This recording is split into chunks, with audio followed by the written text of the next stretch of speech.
प्रिय विद्यार्थियों,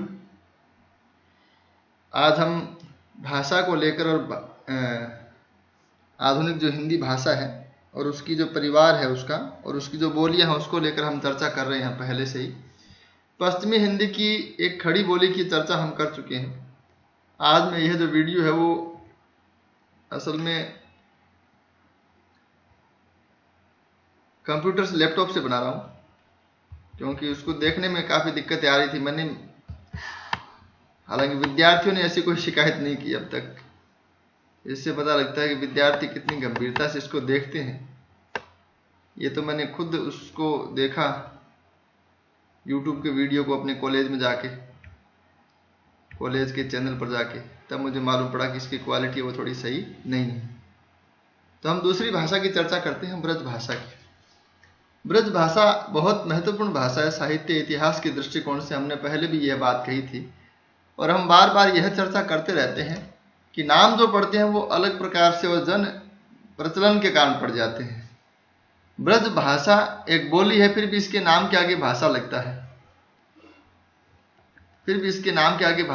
है, हालांकि यह एक बोली है और खड़ी बोली आज हिंदी भाषा के रूप में प्रचलित है, लेकिन फिर भी उसके नाम के आगे बोली है। ब्रज भाषा है वो कृष्ण काव्य की भाषा रही है मुख्यतः और रीतिकाल की। ये हिंदी साहित्य के इतिहास के विद्यार्थी को ध्यान होना चाहिए कि संपूर्ण कृष्ण काव्य और संपूर्ण रीतिकाल ब्रज भाषा में लिखा गया। तात्विक समानता की दृष्टि से बात करते हुए पश्चिमी हिंदी या पश्चिमी बोलियों में आती है और इसका जो परिवार है वो ब्रज भाषा और बुंदेली और कन्नौजी को मिला के पूरा होता है और ये उपभाषा विभाग में पश्चिमी हिंदी के अंतर्गत आती है। इसे अंतर्वेदी भाषा भी कहते हैं, इसे पुरुषोत्तम भाषा भी कहते हैं। अंतर्वेदी भाषा और पुरुषोत्तम भाषा ये इसके नाम है। अंतर्वेदी तो असल में दो चीज़ों को मिलने को कहते हैं और ऐसा भी हो सकता है कि ये पूर्वी हिंदी और पश्चिमी हिंदी, इन बोलियों की दोनों की विशेषता अलग अलग है, लेकिन पश्चिमी हिंदी दोनों के बीच में, ये पूर्व ब्रज भाषा है वो दोनों के बीच में है। एक हम कह सकते हैं कि उन दोनों के बीच में जो इसका क्षेत्र वो विराजमान है, इसलिए इसको अंतर्वेदी कह दिया गया होगा। पुरुषोत्तम भाषा इसकी मिठास को लेकर कहा गया। ब्रज भाषा में लालित्य बहुत अधिक है और कविता के लिए इस भाषा को बहुत ही मुफीद और बहुत ही उचित माना गया और इसकी चर्चा बहुत लंबे समय तक होती रही कि ब्रज भाषा को छोड़कर अन्य भाषा में कविता करना बहुत मुश्किल काम है और कविता जैसे कोमल भावनाओं का जो निरूपण है वो ब्रज भाषा में ही हो सकता है। इसी कारण खड़ी बोली को कविता के रूप में प्रतिष्ठित करने में बहुत जोर आया था। खड़ी बोली को काव्य भाषा के रूप में स्थापित करने में विद्वानों को बहुत जोर आया था। इसका उद्भव है ब्रज भाषा का वो शौर शैली के मध्यवर्ती रूप से। ब्रज शब्द का अर्थ है पशुओं का समूह या चारागाह। तो एक बात तो यह भी है कि जो इसका जो भाषा का क्षेत्र है उसमें पशु चारण है वो बहुत अधिक मात्रा में एक व्यवसाय के रूप में मौजूद है। तो इसलिए इसका नाम, इस क्षेत्र का नाम ब्रज और भाषा का नाम ब्रज पड़ गया। क्षेत्र तो ब्रिज है और भाषा ब्रज है, थोड़ा सा लिख गलत दिया गया है। आगरा, अलीगढ़, धौलपुर, मैनपुरी, एटा, बदायूं, बरेली आदि इसके क्षेत्र हैं और इन क्षेत्रों में यह बोली जाती है। इसके अलावा इसकी एक बहुत बड़ी विशेषता है, मैंने आपको पहले बताया था कि प्रत्येक भाषा की एक कुंजी होती है, एक ट्रिक होती है उसको पहचानने की। जैसे हम अगर अवधि को पढ़ते हैं तो अवधि ऊकार बहुला भाषा है, ऊ की मात्रा अधिक आती है। मैं जाना हूँ निज नाथ सुभाऊ, इस प्रकार से ऊ की मात्रा अधिक आती है। जबकि ब्रज भाषा में हों का प्रयोग होता है, हों। ब्रज भाषा जैसे मैंने पद आपको पहले बताया था कि राघो, एक बार फिर आवो। अब ब्रज भाषा में है तो आवो और अगर यही अवधि में होता तो आवहू। तो इस प्रकार से इस भाषा का पहचाना जा सकता है। तो उत्तम पुरुष एक वचन में, उत्तम पुरुष एक वचन का मतलब हो गया मैं, अंग्रेजी में जिसको कहते हैं आई, उसके लिए ब्रज भाषा में हों का प्रयोग होता है। देश के बाहर ताजुबकिस्तान में यह भाषा ताजुबे की ब्रज भाषा के या ताजुबे की भाषा के नाम से बोली जाती है। पश्चिमी हिंदी का अध्ययन करने के लिए ब्रज भाषा कुंजी का काम करती है। यानी असल में पश्चिमी हिंदी में दो बहुत बड़ी भाषाएं हैं, खड़ी बोली और दो बहुत बड़ी बोलियां हैं, खड़ी बोली और ब्रज भाषा। तो खड़ी बोली तो असल में हिंदी का अध्ययन करने में एक प्रकार से बहुत उपयोगी बोली है, लेकिन ब्रज भाषा है वो पश्चिमी हिंदी की बहुत सारी विशेषताओं को लिए हुए, इसलिए वो कुंजी का काम करती है। इसकी उपबोलियां भी है। नैनीताल की भुक्सा है, बरेली की अंतर्वेदी है, धौलपुर व पूर्वी जयपुर की डांगी है, करौली की जादोवाटी है, ये सब इसकी उपबोलियां हैं। एक शब्द आता है ब्रज बोली। ब्रज बोली असल में बांग्ला की एक शैली है जिसे भूल से ब्रज भाषा का एक भेद मान लिया जाता है।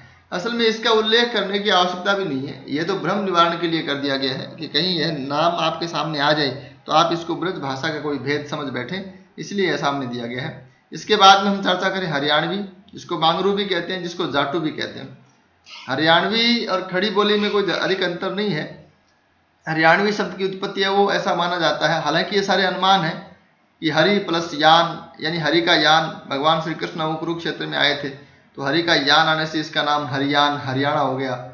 यह हरियाणा शब्द की उत्पत्ति ही मान सकते हैं। अब हरि प्लस अरण्य, अरण्य का मतलब वन या जंगल।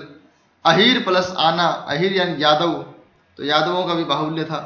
तो ये सब शब्द है, ये सब अनुमान है कि हरियाणवी भाषा का जो शब्द है, हरियाणवी जो शब्द है या हरियाणा जो शब्द है, उसकी उत्पत्ति इस प्रकार से हुई होगी।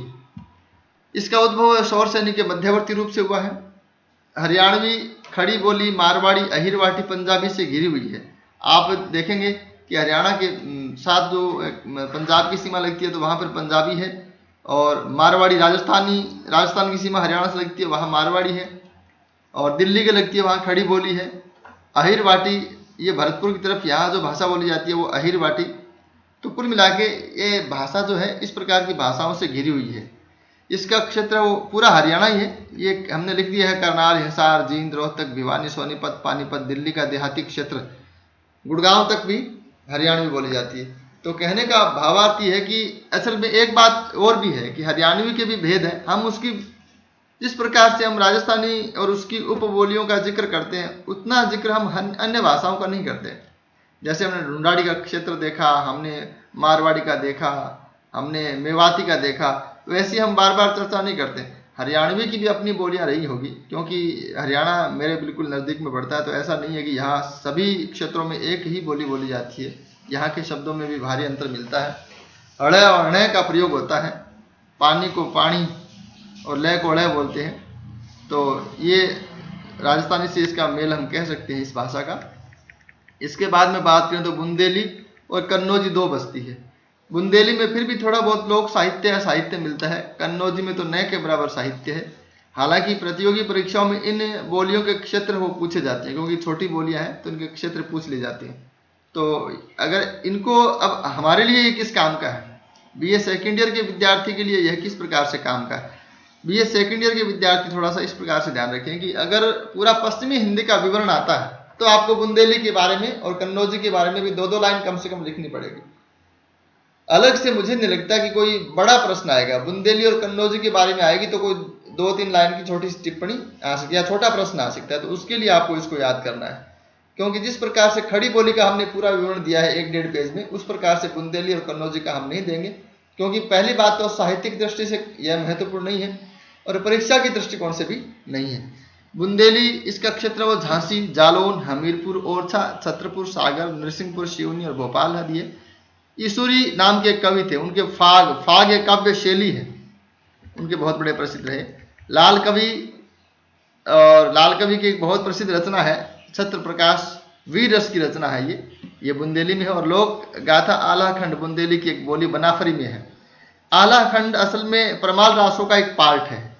परमाल रासो आदिकाल में रासो है, आप जगनिक का लिखा हुआ, आपने इसका जिक्र सुना होगा हिंदी साहित्य के इतिहास में, उसका एक पार्ट है आला खंड।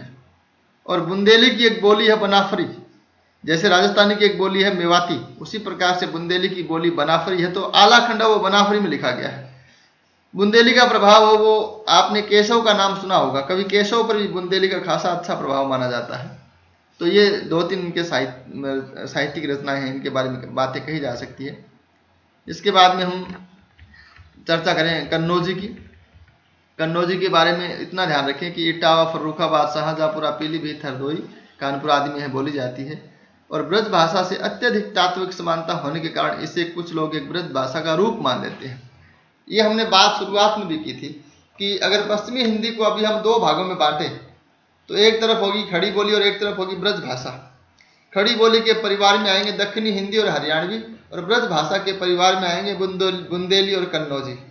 तो बुंदेली और कन्नौजी, ये कन्नौजी की बहुत सारी समानताएं हैं। कन्नौजी की जो तात्विक समानताएं हैं, उनके जो शब्द हैं, उनकी जो संज्ञाएं हैं, उनकी जो क्रियाएं हैं, वो ब्रज भाषा में बहुत ज़्यादा मेल खाती है। इसीलिए कन्नौजी को उसकी एक ब्रज भाषा का एक रूप मान देते हैं, अन्य भाषा कुछ लोग नहीं मानते, ऐसा विवाद है। हालांकि इसके बारे में हम ज़्यादा चर्चा नहीं करेंगे। तो अगले वीडियो में हम पूरी हिंदी की बात करेंगे। धन्यवाद।